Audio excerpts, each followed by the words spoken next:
Hey guys, Lyra Linx here, and I couldn't resist it. I'm doing another video tonight. I'm gonna do chapter 12 of I Miss You, and I'll save the conclusion for tomorrow. But I'm kinda curious to see where it goes from this point, so I'm gonna dive right into chapter 12. After Drew just sorta snatched up May, and Gary and Leaf are gonna try to save her, I guess. Drew growled in frustration as Leaf and Gary approached, sprinting over as fast as their legs could carry them. May's eyes lit up at the sight of them. They'd come to rescue her. Her cries for help had been answered. The question was, what was Drew going to do about them? Drew dropped May to the ground, not bothering to be gentle. She crashed with a loud thud, and her nose began to bleed more heavily. Ooh, and he claims to love her. Don't worry, May, Leaf exclaimed as she got closer. We won't let this freak take you captive. Drew ran forward at the pair, fist raised. Gary ran right around him, heading for May, as Leaf went in for the kill, punching him in the gut before he had the chance to take a shot at her. Whew, go Leaf. May would have congratulated Leaf if she hadn't had her mouth duct taped. She only wished she was brave enough to punch Drew like that. Gary rushed over to her as quickly as possible and immediately ripped the duct tape off her face. Ow! She screamed. Did you have to just rip it off like that? Gary was not amused. Do you want to be saved or not? Just untie me, hissed May. Her hands and feet were burning immensely from how tightly Drew had bound her. Gary fumbled as he tried to untie the rope. This dude makes some pretty tricky knots. May growled impatiently at Gary, then turned her attention over to the fight with Drew and Leaf. Leaf and Drew were screaming, punching, and kicking, neither one showing any mercy to the other. Blood was streaming down from Drew's face, as well as Leaf's, and neither of them wanted to lose. Leaf screamed loudly as she thrust her leg up high, kicking Drew squarely in the chin, causing him to fall to the ground in a tangled, bloody mess. That's interesting. Drew quickly regained control of the battle as he grabbed Leaf by the waist, pulling her down with him, then pinning her to the ground. Leaf refused to lose the fight here, though. She bit deeply into Drew's arm, biting down so hard his arm began to bleed at an alarming rate. Drew screamed and tried to shove her off of him, but Leaf did not let go. Instead, she bit down harder, ignoring the overpowering metallic taste of blood in her mouth. Yeah, that does get intense and violent. Drew, screaming in agony, then punched her in the head, causing her to finally release his arm as she fell unconscious on the ground. You bitch!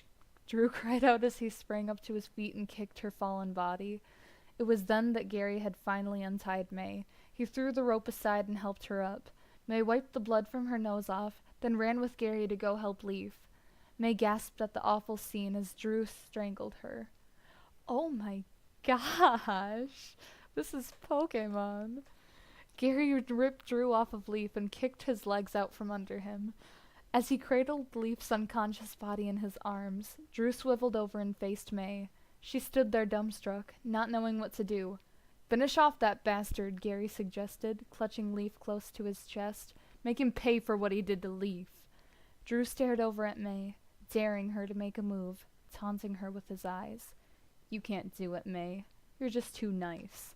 You wouldn't hurt me, Drew laughed, smirking arrogantly. May didn't listen to a word he said. She was going to finish him off in one hit. She just needed to build up some power. She thought of every single... I don't think I spelled that right. She thought of every single awful thing he had ever done. The times he teased her, all the times he had insulted her, every time he'd went and kissed her regardless of how she felt about him, how he'd just kidnapped... and how he'd just kidnapped... how he just kidnapped her, I guess. Jeez, mistakes. And how he'd beat up Leaf. He had crossed the line. Just as Drew was about to knock her out and drag her away, May screamed, completely infuriated by Drew. She put every ounce of strength she had into her leg as she kicked, aiming for a certain, very sensitive spot. Drew fell over in pain as he clutched his unmentionables, grunting loudly. Gary laughed and gave May a thumbs up. Gary finished things off, walking over to Drew and pressing a certain pressure point that caused him to fall asleep. Nice one, May, Gary laughed, tears in his eyes. That was hilarious. I didn't know you had that in you. The pair then turned to Leaf as they heard her moan. Her eyes gradually fluttered open and she jumped quickly to her feet, remembering that she had just been fighting with Drew a second ago.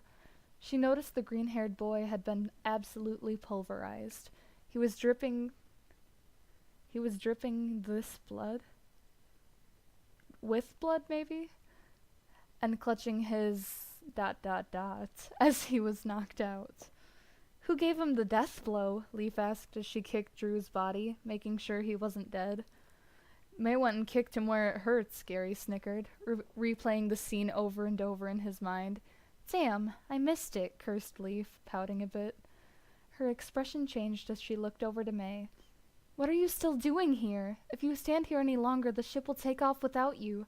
May responded immediately, grabbing her suitcase off the ground and wiping all the dried blood from her face. Thank you for everything, May said to Gary and Leaf, bowing her head. Any time, kid, smiled Gary. Now go, shooed Leaf, urging her forward. May took off immediately, shooting forward like a bullet. Leaf and Gary soon disappeared from sight as she raced forward, running like her life depended on it, which in a way it did. Soon enough she could see the dock in the horizon. She surged forward at an even greater speed now, hoping she would make it in time. But just as she reached the port, she'd heard the ship's horn blow, signaling its department. No! She cried out as the ship began to float forward, leaving her behind. But there was nothing she could do now. The ship was already leaving.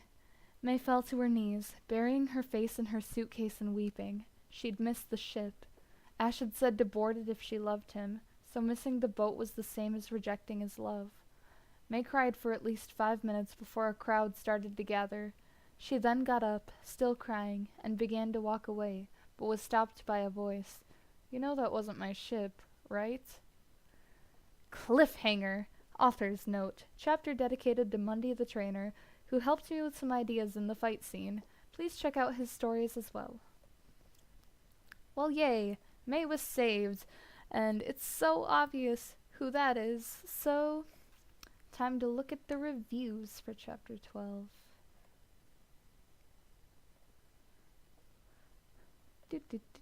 There's a surprising amount for this one. Representing my cinnamon rolls. I love your story. It is so cute. I find it funny that she'd call it cute in this particular chapter with blood and fights and ball kicking. PokeGirl185. Wow, May, that was hilarious. Ultratron. This better not be the end. Damn you, Drew. At least May is safe. Anyway, great chapter. Of course it's not the end. There's one more chapter to go. Ruru. I usually don't support violence, but it was needed. Great writing, Ichigo. D-Master XD. Yay! Leaf and Gary saved the day, and May kicking Drew in the you-know-where was hilarious. Guest. Awesome story. Red Hood Lover. Ooh, that looked like it hurt. Guest. This almost made me cry. I mean, I guess it's intense enough for tears. I have no idea.